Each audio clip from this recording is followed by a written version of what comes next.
Hello and welcome to another Ready to Ride session, and welcome to a ball session, but possibly not the sort of ball that you might normally associate with doing Pilates for horse riders.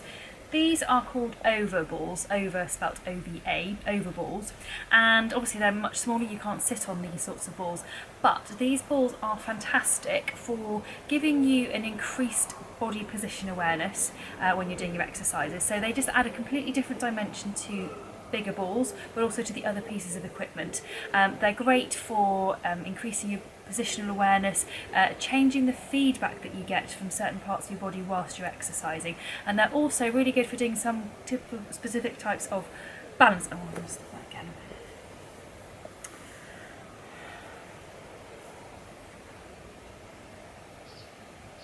Hello and welcome to another Ready to Ride session, and welcome to a ball session. But this is not the normal type of ball session that you might normally associate with Pilates, and particularly Pilates for horse riders. These are called over balls, over spelt O-V-A. It's exactly the same principle, they're nice and soft and squishy and filled with air, but instead of balancing on them with your body weight, you might balance on them with certain parts of your body. They're there to give you a different sort of feedback, different sort of postural awareness, which I think is really good, really useful for horse riders, because it helps you to fine-tune some of the control elements, particularly when it comes to limb exercises. They're also quite good for some balance exercises, one of which we're going to do in this session today. So first of all, we're going to start off lying on our side, doing a variation of the clam exercise. So you need to have the ball between your feet and position yourself just like you would for your normal clam, so that your feet are lined up with your bottom, mouse holes open and pelvic floor onto floor 3, top hand resting onto your top headlight so you know that you're nice and neutral through your pelvis. Keep the pressure between your feet and the ball quite light. What you don't want to be doing is pressing down and squashing. That'll make you very unstable. So just a light enough pressure to keep the ball still but without squashing it.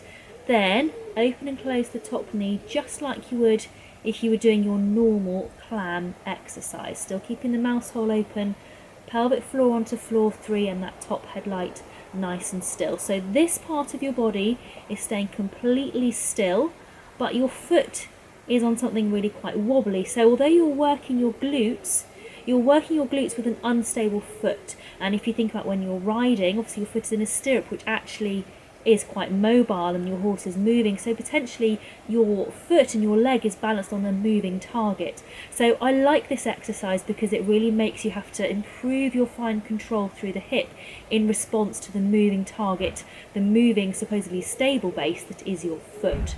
So it's a great exercise to do, and if you get it wrong and you lift the foot, then the ball will escape, or if you squash down too hard, again, then the ball will escape. So really good exercise to do to improve that subtle control. Then we're going to turn on to your back. I'm going to change to a different headrest because I just find it a little bit easier.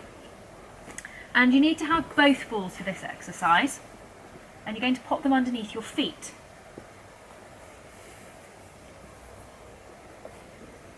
We're going to do a variation of the hip twist. So it's exactly the same principle as you would do for the normal hip twist.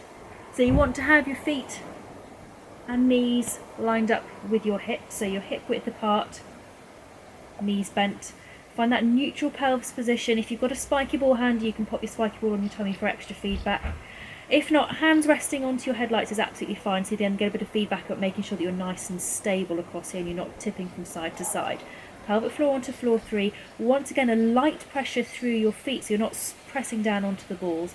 A light pressure, and then just as you would with your normal hip twist, you're going to roll one foot out to the side, back up to the top, and then take the other foot, another knee, out and back up to the top. So light pressure through your feet as you move your knees alternately out to the side. This remains one of the wine glass exercises, so the leg that isn't moving, you want to keep it still enough that you could balance a wine glass on the knee while you're doing the exercise. Keep that pelvis in neutral. And this is the same sort of principle as the clam that we did just a minute ago, that you're working on improving that fine control around your hip. This is really particularly good for people who are doing a lot of lateral work in their schooling, or if you have problems with your canter strike offs or Say if you're working on your flying changes and you struggle with particularly one direction, improving your hip control on that one side might just make that little bit of a difference to get the fluency of your flying changes. So it's a really good exercise, good hip for hip control, again with that slightly moving target of an unstable foot. Okay, so take your feet off, and then we're going to swap and do the clam on the other side. So obviously you can just turn over, but I'm going to turn so that you can see me. So once again, ball between your feet. Make sure that your feet are lined up with your bottom. Mouse horse open, pelvic floor onto floor 3, top hand onto your top headlight, ball lightly balanced between your feet, and off you go once again. The key with getting the position right with this is to make sure the ball is snugly between your feet. People often get into trouble with this if the ball is around the ankles or between the toes or something, so make sure it's just snugly between your feet. Now once again, you're wanting to aim for some good quality here, so it's much harder because the foot is moving, so you can't get that quite same smooth movement that you might if you were doing it without the ball. But still aim for as good a quality movement as you can so the feet aren't moving around too much. The other advantage of doing this exercise over the straightforward clam is that because the top foot is raised, it means your knee is lower than your foot, and so your glutes are working through a slightly bigger range of movement than they would in the normal clam, and that's just a good way of making the exercise a little bit harder anyway. Okay, keep checking as you go that your mouse hole stays open, your pelvic floor is on floor 3, and keep going with that feedback from your top hand to make sure that your pelvis is staying nice and still, and this is really working your hip muscles and you're not cheating by moving through your pelvis. Okay, so now you just need to have one ball and you're going to move on to your hands and knees. This is not going to be so easy for me because my lawn is not the flattest. You need to be in a hands and knees position, so knees are underneath your hips and your hands underneath your shoulders. And then you want to rest one ball onto your back, about where your belt would go if you were wearing one. And then you're going to do some pelvic tilts, just like we were doing perhaps in the warm-up session. So you're just gently tilting your headlights towards your hands and towards your knees. And the ball hopefully is going to gently move with you, but not come off your back. If it rolls off to one side, that's an indication that you're not actually level through your pelvis, particularly if you're on a nice flat surface. And this is a really good way of getting your brain to focus on moving through your low back only. And if you think about how this relates to your riding, that's really important because the movement that happens with the horse really predominantly comes from your low back. So you want to be really confident in your ability to focus on controlling that part of your spine. Once you're happy with that, park yourself up in a nice neutral flat back position. Hands still underneath your shoulders, knees underneath your hips. Engage the pelvic floor lift onto floor 3, and then we're going to have a go at doing some swimming arms in this position, or you might know this as the Superman exercise. So you're taking one hand out and back in, and the other hand out and back in. And obviously as you're doing this, you want to try and keep your back really still so that you don't lose the ball. This is one exercise I found particularly difficult when I was pregnant and also quite soon after having a child, because I'd really lost my perception of where my neutral in my spine actually was. So it's quite interesting to see how changes to the body like pregnancy can impact on body awareness.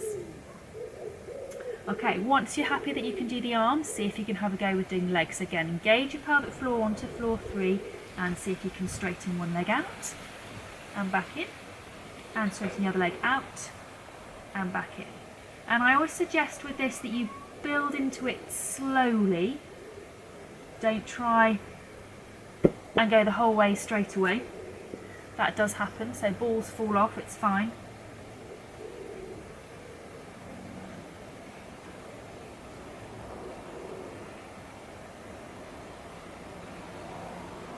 Keep the pelvic floor onto floor 3. And do one more with each leg.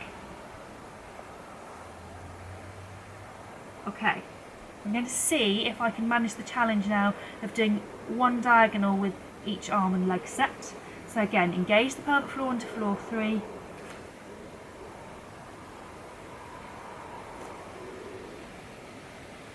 Great, okay. So I'm going to call it a day there. That's plenty of new exercises for you to have a go with. If you haven't got overballs, then to be honest, if you've got some form of soft football or something lying around at home, that would be absolutely fine. You do ideally need 2 if you're going to do things like the hip twist, because you don't get that same feedback through both feet, which you do need to be the same. But for doing the clam and the on your all fours exercises, you can obviously just have to have 1. But see how you get on with those. There will be some more progressions to these exercises, some harder exercises, and also we've got some good upper body exercises involving these overballs as well. So I'll come on to those in another session or 2. So thanks for watching, and if you haven't already, don't forget to subscribe to this channel so you make sure you get all the latest sessions that come through. And for any backup information, check out the Ready to Ride blog, which you can also subscribe to, and that should give you a lot more theory and some pictures to go with these exercises as well. So thanks again, and I will see you again next time.